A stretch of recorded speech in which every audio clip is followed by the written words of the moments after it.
It's the whacked out news. People breaking the law. Ha ha, fighting in the nude. Ha, drunk people pooping in the street.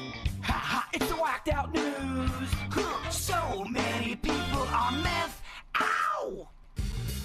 Well, a lot of people were hitting me up yesterday. I want to make sure that I had seen where President Trump had signed an executive order calling for revealing thousands of documents related to the assassinations of John F. Kennedy, Robert F. Kennedy, and Martin Luther King Jr. Wow. He had said he was going to do it even before the inauguration. Now, what the order does is it gives the Director of National Intelligence and the Attorney General 45 days to come up with a plan to release all RFK and King files.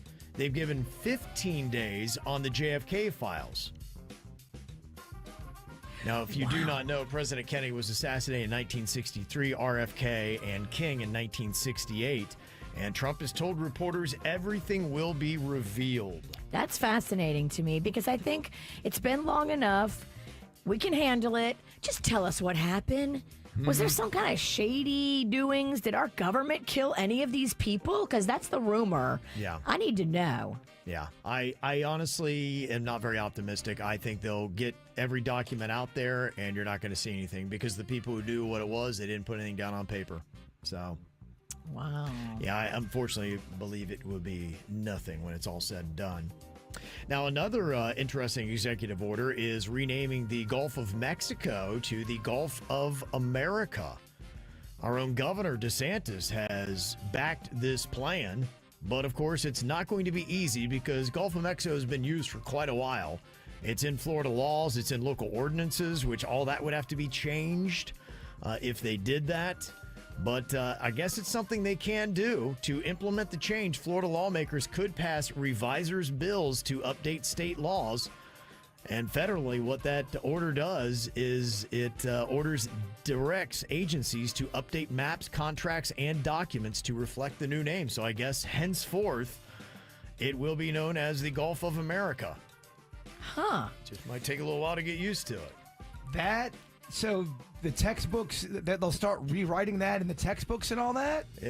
Now, you'll have to get the textbook companies on board with it, but if they start changing it in the legal documents, that will be the thing. Like I said, they've got to change it in ordinances, legal boundaries, all those kind of things, Florida laws. You know, the question is, there may be some people, I know DeSantis, a Republican, is going to do it. But you may go to another place and you're like, we're not going to take our time and do that. It's the Gulf of Mexico, always has been. Always Yeah, if you have like a liberal bookmaker, they're going to be like, no. Right, we're not going to do Gulf of America. So it'll be interesting to see where it goes, but it is a directive.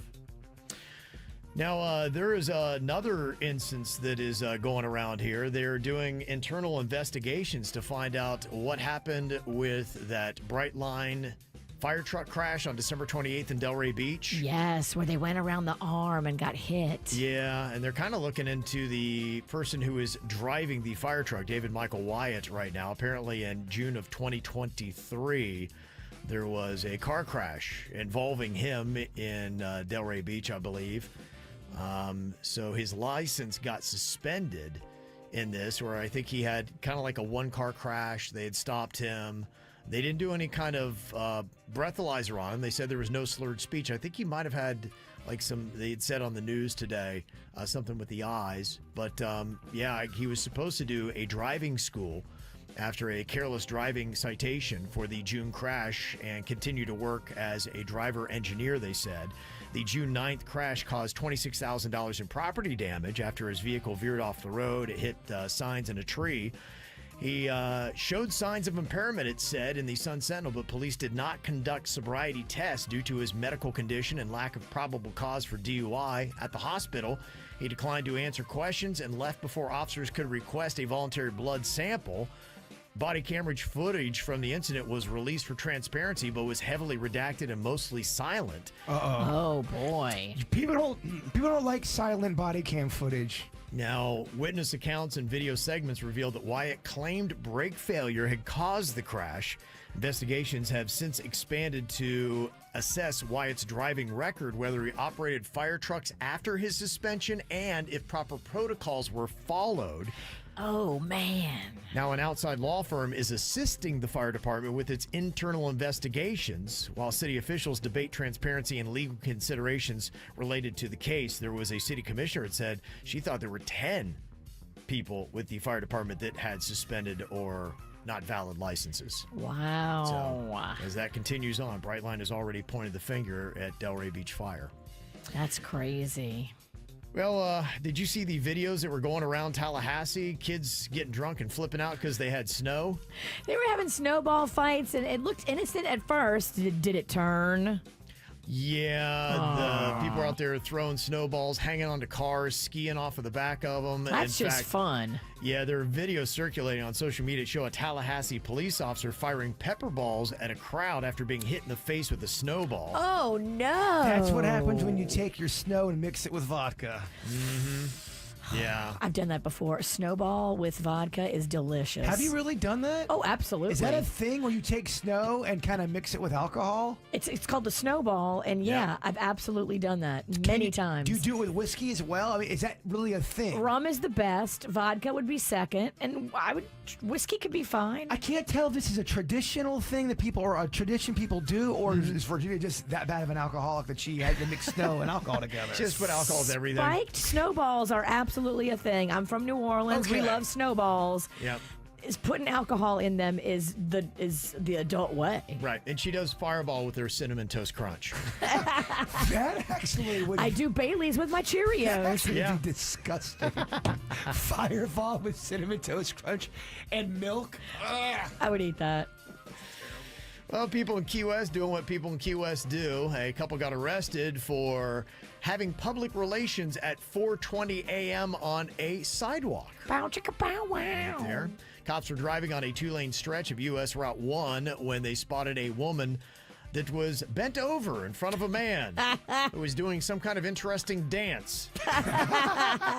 Gyration Nation. Now, were they doing it at 4:20? Because you're like, let's do it at 4:20. I doubt it. I think it was just all part of the coincidence. God. They were Yeah. drunk and high. Yeah, they were arrested for committing lascivious acts. How long do they go to jail for something like that? What's the fine? I mean, Probably just overnight they bail out. Yeah. okay. So you and Denny's can do it, and you'll be back to work on Monday. I gotta tell you, it's not easy being an Instacart driver. There's this Instacart driver in Pennsylvania. He gets a call, shows up at the house. The woman who ordered the food didn't tell her husband she did, and so all he sees is her outside with a guy. Oh no. Not my wife. Takes out a gun and shoots the Instacart driver. Oh no. Yeah. Did he at least tip him? Yeah. Gave him some lead. Oh Keep the my change, gosh. you filthy animal. Could you imagine that you're just dropping off some groceries and you get So you know you're shot. That's messed up. I don't feel like I deserve that. was that guy drunk too? Good chance, yeah. Probably. And it's the whacked out news. A North Texas homeowner says a person recently showed up at her home's door wearing a disturbing mask and holding a sign in reference to the biblical end times. The person was wearing a red goat mask and holding a sign with a Bible verse that said Revelation 21 through 15 on it. Oh my. They called the police, but the person had already left by the time they got there. But you can see from the photo on KVJ TV on YouTube that, yeah, it would be kind of horrifying if you were just kind of chilling out there and all of a sudden you see this standing there on your Ring doorbell cam. Wow. That's one of my new obsessions is looking at creepy things caught on Ring doorbell cam. Yeah. Someone I know caught something really weird. Someone trying to break in their house on the Ring doorbell. Do you have the video? I don't have it. Have them send it to I us. will. I've asked for it. It's a KVJ Nation or Those make great videos. some woman grabbed the door. He could see it, and then he didn't. She left, so he got all right. Maybe it was just something weird. And then an hour later, a guy comes up, and she's driving the car, and the guy's trying to open up his house. Oh my gosh. They were Yeah. going to tag team Yeah, him. I'm just obsessed with those doorbell cameras. Wow. And finally, Spirit Airlines says wearing see-through clothing could get you kicked off your next flight. Aw, too bad. So sad. Everybody likes to see a little flesh on their flight. That includes see-through clothing, tops that don't offer adequate coverage, and pants or skirts that expose your butt or other private parts. Boo, Spirit, taking all the fun out of flying. They say even certain tattoos that are inappropriate could get you kicked off of a Spirit Airlines flight. But what's considered inappropriate these days? The giant dong on your forehead. TikTok's changed the game, Kevin. It has. There's doubt it has. This is how we do. It's the KVJ Show.